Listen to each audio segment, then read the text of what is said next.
माई trip ने booking रद्द कर दी है। मालदीव में होटल और फ्लाइट की बुकिंग रद्द। अगर भारतीयों ने जाना छोड़ा तो इनकी अर्थव्यवस्था चौपट। 2023 के दौरान 17.5 लाख पर्यटक मालदीव गए थे। इनमें सबसे ज्यादा 2,10,000 भारतीय पर्यटक थे और पिछले 8-10 साल में आप देखेंगे तो भारतीय पर्यटकों की संख्या मालदीव में दोगुनी हो गई है। जो 50-60 हजार जाते थे आज वो 2 लाख पार कर गया। अब बंद हो गया, इनकी दुकान भी बंद। जनवरी अप्रैल मालदीव घूमने का सबसे अच्छा वक्त होता है, यही जो वक्त आ गया। इस दौरान यहां भारतीय पर्यटकों की सबसे ज्यादा भीड़ होती है। लेकिन इस विवाद से मालदीव को करोड़ों का नुकसान हो रहा है। मालदीव की जीडीपी का लगभग चौथाई हिस्सा टूरिज्म से आता है। पर्यटन से मालदीव के हजारों लोगों को रोजगार मिलता है। कुल रोजगार में पर्यटन का योगदान देखिए 70% है, 70%। अब आबाद होगा लक्षद्वीप। अब हैशटैग लक्षद्वीप चलो लक्षद्वीप हैशटैग कैंपेन चल रहा है कि अब लक्षद्वीप चलो घूमने के लिए। और सर्च में क्या है, दुनिया भर के लोगों की रुचि लक्षद्वीप को लेकर बढ़ गई है। गूगल पर इसे काफी खोजा जा रहा है इस वक्त। लक्षद्वीप की खोज गूगल पर 20 साल में सबसे ज्यादा है। लोग जानते नहीं थे लक्षद्वीप कहां है। इसी बहाने यह भी पता चला कि भारत में एक बड़ा अच्छा खूबसूरत टूरिस्ट डेस्टिनेशन है। कई सेलिब्रिटी यहां अगला टूर प्लान कर रहे हैं। यह मालदीव को भी जवाब है कि गलत पंगा ले लिया। अब मैं आपको सुनवाता हूं, सुनिए जरा ईस्ट ट्रिप के जो फाउंडर हैं जिन्होंने कहा कि मालदीव की सारी बुकिंग रद्द कर दी, उन्हें सुनिए प्रशांत पिट्टी को।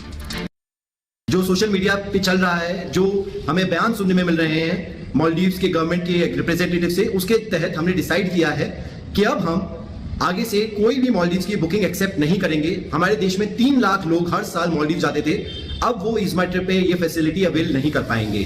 जैसा कि हमारे प्रधानमंत्री नरेंद्र मोदी जी ने हमें दिखाया है कि हमारे पास में मालदीव से भी बेहतर लोकेशंस है, लक्षद्वीप की जैसी। उन्होंने हमें वीडियोस दिखाई, उनके पिक्चर्स दिखाए। বিয়ের কথা ভাবছেন তাহলে bengalishadi.com এ আসুন। লাখ লাখ ভেরিফাইড বাঙালি প্রোফাইল থেকে খুঁজে নিন আপনার। हम खुद लक्षद्वीप जा चुके हैं पास्ट में और हम दोबारा लक्षद्वीप जाने वाले हैं। और हम बाकी एयरलाइन से भी अनुरोध कर रहे हैं कि वो डायरेक्ट कनेक्टिविटी बनाए लक्षद्वीप की। तो भारत के टूरिस्ट जाना बंद, मालदीव की अर्थव्यवस्था चौपट। लेकिन मालदीव ने जिससे दोस्ती कर रखी है वो पूरी तरह से खत्म करके ही दम लेगा, वो है चीन।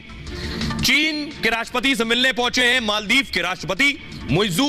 और अब मैं आपको बताऊंगा कि चीन क्या करता है, श्रीलंका के साथ क्या किया। कर्ज दे देकर आपको डुबो देता है।